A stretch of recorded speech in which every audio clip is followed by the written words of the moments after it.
mean, obviously you're not going to be able to make decisions as just the tyre provider and stuff, but if you've got a mate who has a mate, you can pull some fucking strings and you can get stuff.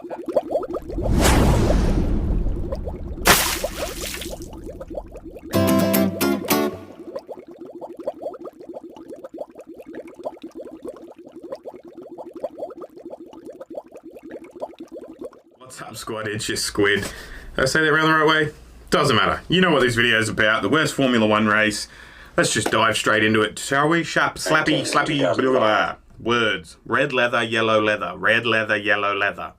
Come on, mouth. Figure it out. And Formula 1 racing in America, as we know it, is about to die. As the cars roll off the grid for their parade lap, an eerie tension looms over the Indianapolis Motor Speedway. Rumors have circulated all week about a potential walkout by teams after several horrific tire failures and near misses during the earlier practice sessions. But everyone is suited up and rolls off on schedule. Hopefully the issue is resolved. However, as the cars come around the final Formula 1 at the Indy track. That's what he's saying. The 2005 United States Grand Prix. I didn't know there was a Grand Prix in the US. I mean, he says it's the last one ever, so I mean, if they're doing it at the IndyCar track, yeah, I'm a not guess. I'm a just get into it. Car after car pulls into the pits, and only 6 line up on the grid. Surely this is some sort of mistake. They can't do this, right? An estimated crowd of over 110,000 watches in stunned silence as the lights flick off and the race begins. After the cars scream off into turn 1, the only thing that can be heard in the aluminum and steel canyon of Gasoline Alley is the chorus of boos and curses. Before even 3 laps are completed, tens of thousands of angry fans have left the track and swarm the nearest ticket booths, demanding refunds. Police and security personnel can barely contain the incensed mobs. 6 cars will start this race. Only 2 will finish on the lead lap. For Michael Schumacher, this farce of a race will be his only win of the year. For his teammate Rubens Barrichello, it'll be his best finish of the year. And for Thiago Monteiro, it'll be the only podium of his entire career. The 2005 US Grand Prix was a complete unmitigated disaster, as it spelled the end for Formula 1 racing in America for years afterwards. But how did it all come to this? What had to happen to give us the worst F1 race ever? Fuck, he's a good content creator. I'm pumped for this video. Let's go.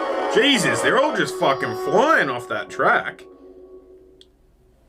The US Grand Prix has always had a tumultuous past. For one, no one could agree on where it should be held. Most Grand Prix events represent their respective nations at historic and important venues surely you'd think, that showcase the country's wealth and national identity. The British Grand Prix has Silverstone, a track built upon a repurposed air base that defended the country from the Blitz during World War II. For Germany, there is the Nürburgring and the Hockenheimring, tucked away in the Teutonic forests of western Germany. Canada has the Circuit Gilles Villeneuve, located on a man-made island created for the Olympics in 1976. The United States, on the other hand, has held Grand Prix events at Sebring, Riverside, Las Vegas, Long Beach, Detroit, Dallas, Phoenix, Watkins Glen, and Indianapolis up to this point. Am I missing Watkins Glen would be cool. Obviously, road course and whatnot. Surely like Daytona Beach, though, you'd think, right? Like, that's a... Like, in terms of the prerequisites it's got to hit that he was talking about being a big deal and stuff, like, there's a road course at Daytona. We could, like, it's not just a big fuck-off... Not that they're big fuck-off circles, you know what I mean? But, like, hearing the arguments of why you couldn't have F1 at Daytona, I get it. The banking, the fucking looping, just, like... But there's a road course there, too, so... Let me know in the comments why Daytona Beach wouldn't immediately spring to mind for everyone else. A lot of the time, these events weren't even called the US Grand Prix. In 1982, the states played host to 3 events on the schedule, the most races ever held by any country in a single season, and not one of those tracks remains on the schedule today. None of them even made it out of the decade. No matter what Formula 1 tried, nothing seemed to stick.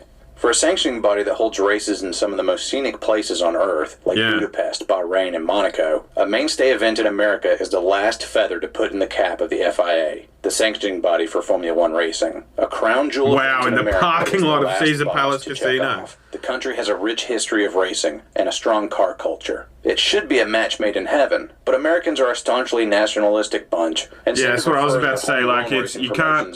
Like, even if you have an older version of their thing, if it's their thing, they're fucking backing their thing, you know what I mean? Like, I was talking about Loganberry in a video. In fact, you'll see this video before you see the Loganberry video, so maybe I won't talk about that.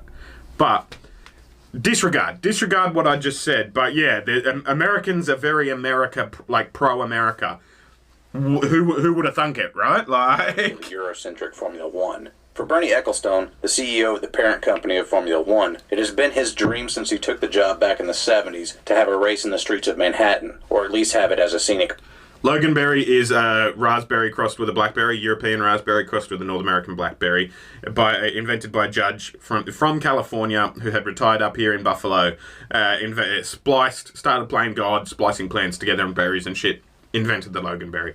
I'm doing a big long video about it on 716 Day in a couple of days. Backdrop. He'll stop at nothing to get it. But in 2000, the second best thing comes across his desk. A race at America's most historic and iconic racetrack, the big house itself, the Indianapolis Motor Speedway. Tony George, owner of IMS, it's going to be that at on the time, Daytona, surely. includes revisions to the track so it now has an infield road course. The layout uses Which the front Daytona stretch does that now. has the cars running down the straight clockwise, and then has them go into the infield after what is normally IndyCar pit entrance. The track is Right. fast, with long straights and sweeping corners all over the place. But the biggest point of interest? Turn 13, or IndyCar Turn 1. A long sweeping corner Big with 9.2 hoop. degrees of banking. There's no track in F1 that has a corner anything close to it. It's a big hit with fans who buy tickets near the turn in droves. And the best part for the FIA? The Indianapolis Motor Speedway has already footed the bill for the renovations, and massive seating capacity is already there for a part of the country that is as car crazy as they come. Plus, one of F1's biggest factory teams, Honda, has a major manufacturing plant just an hour down the road.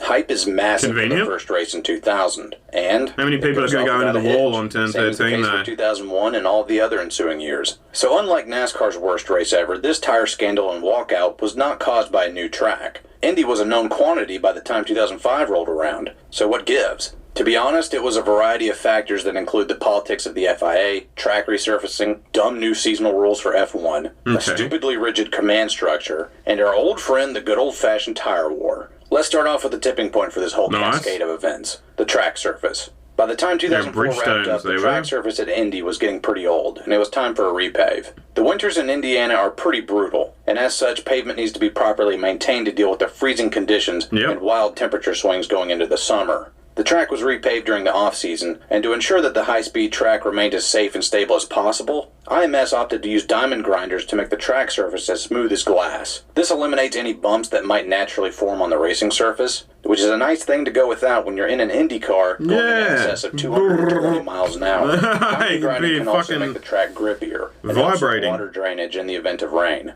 The downside is, though, that diamond grinding turns the track surface into a billion sharp little teeth that can cause a lot of wear on your tires very quickly. Yeah, that makes sense. This isn't sense. a problem, though, if you use a harder rubber compound to deal with it. And the Indy If you're allowed to 500 use held that. just 1 month before the US Grand Prix saw no serious issues. So the repave might have been negligible had it not been for the other deciding factor going into race week. Okay. F1's ongoing tire war So between Slappy Bridgestone here and doesn't Michelin. blame the repave. Yeah, I know I've talked a lot about tire wars on this channel in the past and why they're stupid and bad. But this just goes to show how bad they are when they keep creeping up into conversations about the worst races ever. Yeah. Bridgestone and Michelin's war have been pretty quiet up to the US Grand Prix. Only a few Michelin. minor flare-ups in the late 90s and early 2000s are... Michelin. Where am I? The Michelin Man. of note. And even then, the worst that would happen is one manufacturer's teams just running away with an easy W. But in a sport that prides itself on car I wonder now, manufacturers actually, in hindsight, I wonder how much product placement, like, how much money did the Michelin company have to pay? Like, it was Ghostbusters, right? Yeah. How much did they have to pay for it to be the Michelin Man that blew up, not the blue M&M or something like that, for example? You know, I wonder how much. In fact, I'm going to Google it while you're all sitting here waiting. Sorry about that. Let's just keep talking so there's no dead air. Did Michelin pay for product placement? Spell the words right, dickhead.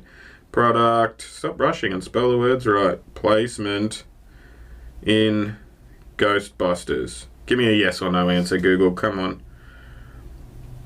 Ghostbusters Stay Puft Marshmallow Man. Here's product placements in Ghostbusters. Brand spotting. Is it Ghostbusters? Maybe I'm thinking of a different movie where the Michelin Man was huge. Stay Puft is who I'm thinking of, I guess. No. I don't know. I don't fucking know. Yeah, I don't know. That's my bad. Sorry for making you wait. Ferrari, Renault, Toyota, and Honda duking it out on the world's biggest stage, it was a bit disheartening for fans that things usually boiled down to tires being the deciding factor. Yeah, In that's 2005, fucking lame. Bridgestone had just 3 teams left on their roster: Ferrari, Minardi, and Jordan. Everyone else sided with Michelin. However, on opening practice on Friday, Toyota driver Ralf Schumacher had a terrible accident in turn 13, the high-banked high-speed corner. Ralph? He had had a similar accident the year prior in the same spot, which resulted in a broken back. Although he isn't injured nearly as badly as he was in 2004, he won't compete on Sunday. And Yeah, Toyota fair enough calls too, out if their you test driver Ricardo Zonta to replace him. However, Zonta ends up with the same issue, although he manages to straight not in- total his car. Fuck. The other drivers are also experiencing tire failures of varying degrees, or at best severe blistering, and always on the left side tires. Yep. The culprit is clearly Alright. the diamond ground asphalt in turn 13. The high-speed loads put on the left side of the car are just too much for the tires to handle. And they or I just should go. say, too much for the Michelin tires to handle. Bridgestone's teams seem to be just fine, although they are all considerably slower than their Michelin counterparts. As it turned out, Bridgestone had opted for a slower but harder tire that could withstand the higher speeds. Seems to be of the smart banked decision turn. at this point, Now, doesn't why it? did they do this? Was it just luck or some incredible act of fortuitous foresight? Well, no, they just had the inside scoop. Bridgestone owns Firestone, its American counterpart, and they are the sole tire supplier for IndyCar. Yeah, as makes soon as sense. the repave was completed, IndyCar held multiple testing sessions to make sure. Oh, everything that's was a good. bit fucking They had noted the cheeky. additional wear due That's to a. the Do you think they did that on a high and they are level the on sole tire purpose? supplier Like, for IndyCar. I mean, obviously you're not going to be able to make decisions as just the tire provider and stuff. But if you've got a mate who has a mate, you can pull some fucking strings and you can get stuff happening. You know what I mean? Like, did IndyCar help out the tire provider there a little bit to give them a couple of test runs? Or is it just a coincidence? Let me know. It's a bit fucking cheeky. It seems a bit fucking cheeky. As soon as the repave was completed, IndyCar held multiple testing sessions to make sure everything was good. They had made note of the additional wear due to the diamond grinding and made adjustments for the 500 in May. Yeah, makes Not only sense. that, but IndyCar's build-up for the 500 goes on for an entire month. They literally call it the month of May. Yeah. Bridgestone had thousands of hours of testing data to pour over when they made their F1 tires for the US Grand Prix. Michelin had no such data and went into Indy completely blind. Right. But perhaps they should have heeded the cautionary tale of the Coca-Cola 600 held by NASCAR just 1 month earlier. Charlotte Motor Speedway had also just been repaved, and it too opted to go with diamond grinding to smooth out the track. Yeah. Track president Humpy Wheeler had touted the process as levigation, and said it would essentially be like artificially aging the track, so multiple grooves of racing would develop and improve the racing overall. However, Okay, Goodyear, yeah, guess NASCAR's not. tire supplier, missed the mark, and after a record-setting 22 cautions and over 100 Jesus. laps of the 400-lap race were run under yellow, NASCAR learned its lesson and never used levigation at any track ever again. Yeah, that makes Michelin sense. either chose to dismiss these findings or just didn't care. And now they're out in Midwestern Oh, America, man. thousands of miles from their home base, with tires that are not up to spec. Yeah, that's a They fly in clusterfuck. harder compounds as soon as they can, but they don't work out any better. After Saturday's activities, they're at an impasse. It's logistically impossible to fly in any more tires. And compounding the problem is a new rule that Formula One introduced just this year. Teams cannot make tire changes. You must run one set of tires for the whole race. Why was this rule implemented? Well, Michael Schumacher, Lots of people Rubens dying Barrichello, in the and pit Ferrari road, crew maybe? had dominated F1 in the early 2000s by getting creative with their pit strategy. Using softer compounds and smaller fuel cells, they would make more pit stops during the race than most other teams, but they would make up that time out on the track with insane speed. Thus, F1 introduces the single set rule, and it seems to have worked thus far. Ferrari are winless going into Indy. The rule did have its downsides, though. That's really interesting to me that, like, the rule changes, because, you know, obviously with stick and ball sports, rule changes that are that dramatic don't often occur because they're seen to be, you know, fundamentally changing the sport. Whereas with all the motorsport that I watch, it feels like they're tinkering and tankering and changing things, like to try and keep the sport running like it's a lemon of a car or something. And then they need to, oh, that bit's broken, we got to fix that. All right, now that bit's broken, we got to fix that. And it's like, it's interesting to me, you know, because they don't even fuel up the cars now in Formula One anymore, do they? Like, it's literally, fuel's got to be in there, woe to go. That intrigues me. While I've got it paused, these guys are my patrons. Please consider becoming a patron of mine. I like money. Turning some of yours into mine would, you know, be handy. But yeah, we'll get straight back into the video, shall we? Cost Kimi Raikkonen the win at the European Grand Prix in round 7 of the season because he had flat spotted the tire earlier in the race and wasn't allowed to change it, and it blew on the last lap. All things considered, it was a pretty dumb he nearly hit old mate as soon as the 2005 season was over. But right here in June of 2005 at the US Grand Prix, the rule is still law, and the FIA are digging their heels in over this one. There were rumblings all weekend throughout the paddock and the campgrounds about a potential postponement or even a team walkout. But this isn't an era before social media, so things remain relatively quiet. And any plans made by the FIA, the teams, or the tire manufacturers are held under wraps until the last second. The eventual walkout that you see here didn't have to happen, and it wasn't because of lack of trying on the part of the teams or Michelin to come up with a solution. The FIA wanted Michelin teams to just go slower through the final turn, but the teams correctly pointed out that having cars go 20 or 30 miles an hour slower, that's dangerous as fuck, flat-out corner with other cars going full throttle was just begging for a disaster. Michelin teams asked that the no tire change rule be lifted for them. Since they would have to pit regularly, the Bridgestone cars would be at an advantage, but the FIA didn't bite on that either. Michelin teams even asked to not be awarded points at the race towards the championship, just so long as they could still put on a halfway respectable show for the fans. The FIA still said no. All the way up until 11 a.m., just hours before the start of the race, talks were still underway. Michelin thought they had a compromise cooked up. Place a chicane at the entrance of turn 13 and let the Bridgestone teams just drive around it if they wanted to. The FIA still would not budge, saying that any alterations made to the track would violate their rules regarding inspections for track safety. And if Michelin teams went through with this, then there are some organising bodies of sports that just like continually, willfully shoot themselves in the foot, right? Like they just can over and over and over again make poor decisions. And maybe it's because I'm watching YouTube. There's not going to be a YouTube video about a decision that's made right. That's just them doing their job. So I'm like, the sample size I'm seeing isn't good or something. I don't know, but I just feel like most organising bodies for most motorsports are fucking self-perpetuating in their fuck-ups. You know what I mean? Like, I don't know how else to put it. Meaning that the race would be unsanctioned and no FIA officials or personnel would be at the track. To which, surprisingly, Bridgestone and Michelin teams called the FIA's bluff, saying that they would put in their own personnel to direct and officiate the race. Then the FIA realized that if teams did that, then they'd probably get it in their heads that they could just make their own sanctioning body, and the FIA would be rendered immediately obsolete. F1 racing would essentially be dead, in a sort of repeat of the kart-IndyCar split from 1996. Well, they couldn't have that, and they just shut the whole thing down. Michelin teams can't race because the manufacturer didn't bring proper tires, and that's that. Too bad.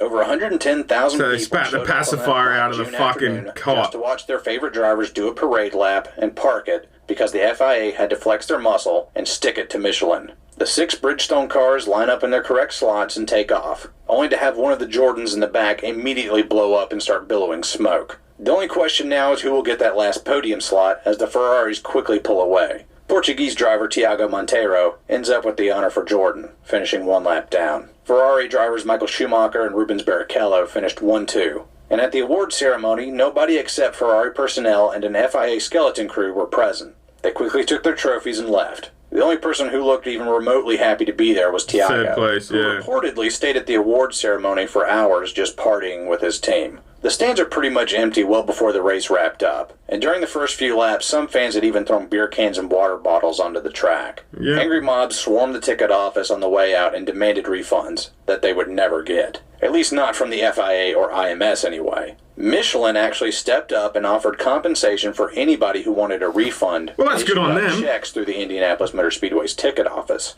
They also bought 20,000 tickets for the 2006 US Grand Prix and gave them away to spectators from the 2005 race. Shannon, which was holding the Grand Prix of Cleveland just the very next week in the neighboring state of Ohio, offered free admission for anyone holding a ticket stub from the F1 race. The 2006 US Grand Prix was held at the same track in front of a still sizable crowd, but the damage had been done. The 2007 event saw even less fan interest, and IMS did not renew its contract with Formula One racing after that. It would take 5 years and a completely new venue in the Circuit of the Americas in Austin, Texas, to win back American hearts and minds to Formula One. That and a ticket to Coda comes with a free concert by some A-list celebrity talent. How much of that race is propped up by Hollywood A-listers, I'll let you decide. Michelin also did not renew its contract with F1 in 2007. and handed the reins fully over to Bridgestone. There has not been a tire war since. Although in 2020, Pirelli got into a bidding war with Hankook tires that threatened to spiral out of control into a new war. But cooler heads prevailed and Pirelli's contract runs through 2023. We'll see what happens after that. See what happens there. So there it was, the worst F1 race. That's super interesting. That's like, once again, it comes down to a tire war. An unnecessarily rigid command structure in F1, business bigwigs digging their heels in, and one of the biggest races of the year in terms of attendance and prestige was over before it had even started, and would disappear from the schedule just 2 years later. As the great Dave Despain once said, tire wars are a lot like most other wars. Nobody won, and everybody lost. Anyway, I'm Slapshoes. That's a hell of a good finish too, isn't it? Next time, y'all take it easy. Thanks, Slapshoes, you good egg. That was another quality piece of content from Slapshoes. Yeah, I am thoroughly impressed. How many US Grand Prix have there been in the F1 since then? Where are they racing at now? Are they still at Coda? Is that how it works? I don't know. These guys are the patrons on the channel. I like money, yada, yada, yada, money, money, money, give me money, blah, blah, blah. Yeah. I'm going to record some more. You'll see me when I look at you and stuff. I'll see you when I look at you. You'll see me when you look at me. Thanks for watching.